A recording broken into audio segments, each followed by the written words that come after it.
Hi guys, so today I'll be using the new Martha Stewart punch, and I'm not sure how new it is, but I hadn't seen it until recently. The frame border punch starter set, and this is like a square punch, okay? I do have the circular one, but we're not doing that today. Of course, we're doing this one. I did pick this up at Hobby Lobby. They're selling for $24.99. I used a coupon, but HSN has a set right now with this starter set, the exact same starter set, plus 2 more punches, some stickers, some rhinestones, I think that's it, for $10. So if you want to go check that out, make sure you do, because that's just great. I mean, you can't beat that, because this right here with the coupon was $14.99. But I was reading the instructions, and the reason I'm doing this is because they can be confusing, and sometimes people prefer the way I discuss things here. So you have your guide with obviously the other side of the die where you're going to punch into, just like their punch around the page or whatever the other punches you might have from Martha Stewart. And then it has the topper guide, and as you can see, it clicks on really well with that strong magnet, okay? So we're going to keep it separate. And I'm going to do the example they're talking about, because I was thinking, what do I want to start with? It says basically when you cut that you want to use paper that's in inch increments, and then you have to measure some things in half-inch increments. So just kind of keep that in mind. I would go ahead and read all the notes here. So starting paper size must be in whole inch increments is what it says. And I want to do the inside punch, because I think that's really cool how it shows like you can make like a little frame basically. She gives you instructions here how to make a box, which is really cool. And then it'll tell you instructions for punching borders. I'm going to show right now in this instance how to punch the middle of it. And it's saying if you want to, let's say, make a border on the inside of your page that's going to make a 4x6 aperture to put like a picture in there, then this is what you would do, okay? So we're doing 4x6, and it's saying that they're going to put a 2-inch mat around the 4x6 area, okay? So I hope that makes sense. So you're going to have your 4x6 hole in the middle and 2 inches of mat around that.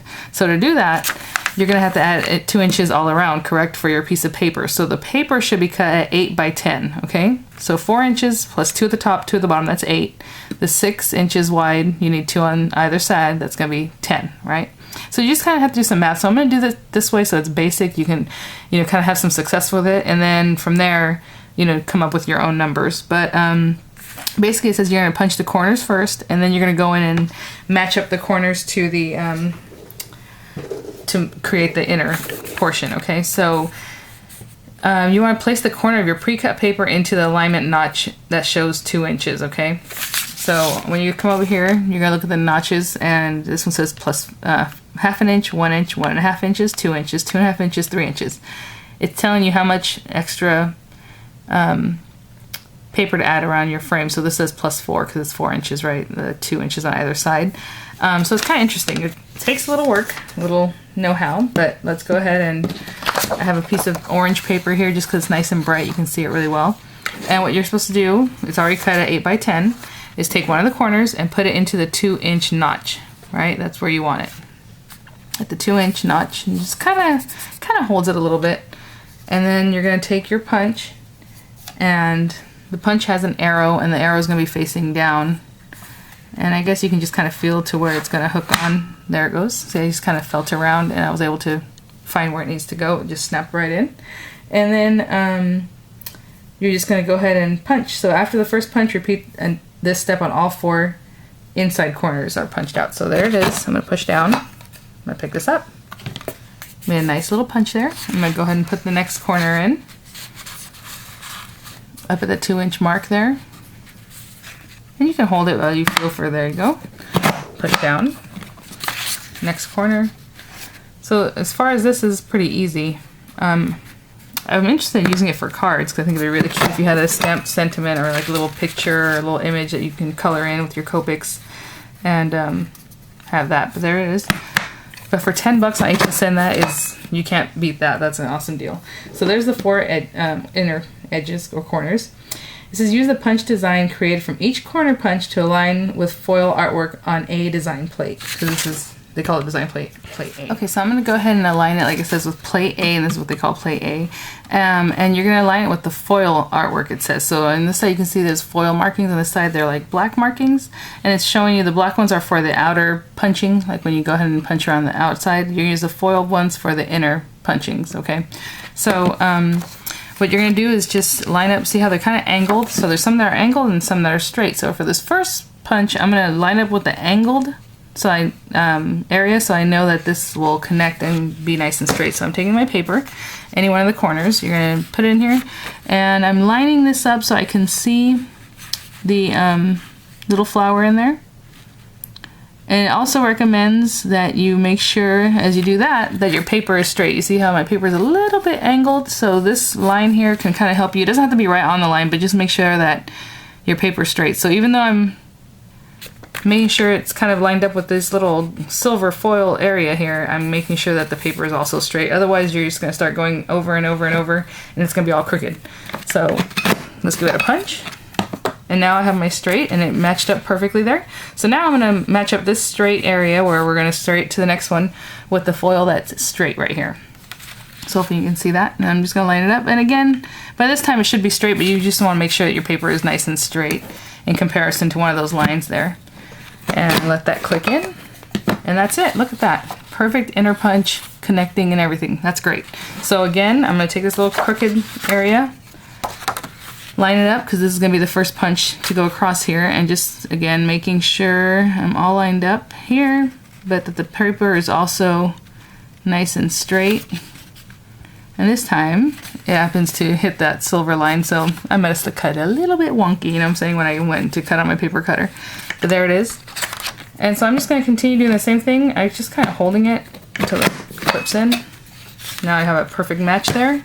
Now I'm going to match it up with the ones that are going straight across. And still making sure that my paper is nice and straight. You can see it's a little bit wonky there. I'm just going to straighten it out. I think your eyes deceive you, because to me it looks straight when I'm matching it up here, but it really isn't. So put that on and continue going. Another perfect alignment. So I'm just going to continue doing that, and in each angle I'm going to measure up with the angled area and go across, and I'll be right back when it's all punched out. This is my last punch. I'm going to remove that, and there it is. And as you can see, when I said I cut it a little bit wonky, so I had to pull that just to get it out. Otherwise, this should just fall out.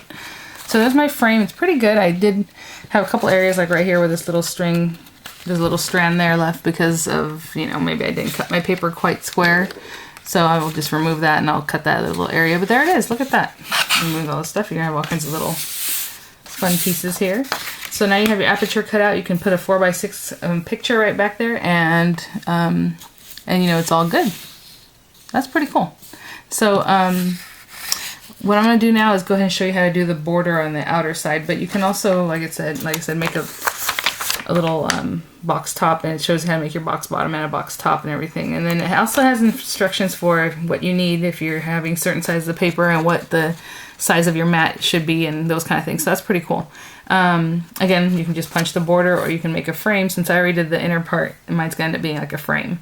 So let me read up on that, and I'll punch those outer parts. Okay, to go ahead and punch a border, what you're going to do is you can change the alignment of this, but that makes it easier. You're going to use this little arrow right here. It's already drawn in there for you. That's what you're going to be depending on, and then also using the black areas here to line up your punches. Another thing to keep in mind is how large you want it. Let's say you just want your paper to have a border in 6x6 paper, just cut it out 6x6, and then, you know, do your punching. Of course, it's going to remove some of the area, so it's going to end up with a smaller border. But we'll just start here. So I'm using this. It's going to leave about 2 inches width here. But so there's our punch, and just adhere your little guy. This time he's facing out. Before it was facing in at you because you had it facing the other way. And all you're going to do is take your first punch. And again, you can do all the corners, which is what they recommend. So I'm going to go ahead and bring another corner around and go ahead and punch all 4 corners, and I'll be right back. So now all you're going to do is use the black areas to go ahead and punch with. So I'm going to line up this slanted diagonal here with the slanted diagonal picture that's on there. One of my corners did get punched kind of crooked, so I have a feeling it's not going to match up at the end, but that's okay. So I'm going to use that, and I'm going to use this black line to help me keep my paper straight. And we're going to go ahead and do the next straight punch. Very good. And now I'm just going to use, well, I'm going to cut this off just to get rid of it, the straight black area there to let me know how to punch all the way across to the other punched corner, just like we did for the inner, but this time we're using the outside. As you can see, it punches really well.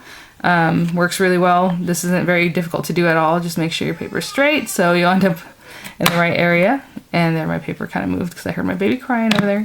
So I'm going to continue punching this the same way we did before, just across the outside, and I will be back when I'm all done. Okay, so I'm all done. Pretty cool. I mean, nice frame. It has about an inch and a half, I would say, left over in this area here, but there it is. So easy to punch. I think it'll be a great little addition to my card making and scrapbooking and stuff like that, but I'll have some pictures for you guys. Thanks for watching, and I'll see you guys at the next one. Bye now.